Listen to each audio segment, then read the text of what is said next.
శ్రీ మొక్కపాటి నరసింహశాస్త్రి గారి బారిస్టర్ పార్వతీశ్ 30వ భాగం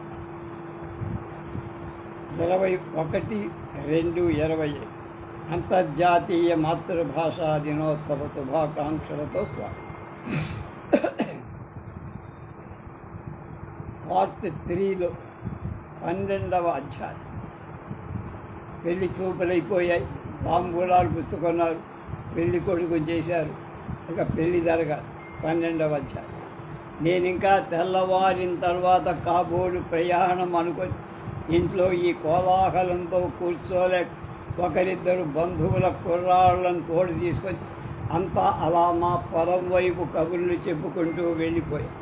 మేము ఇంటికి వచ్చేటప్పటికి బాగా చీకటి పడి మా అమ్మ నాన్న నేను ఎక్కడికి వెళ్ళాను ఇంకా రాలేదేమి దాని కంగారు పడు. మా వీధి అంతా 2 ఎడ్ల బళ్ళతో నిండిపోయి కొన్ని బళ్ళలో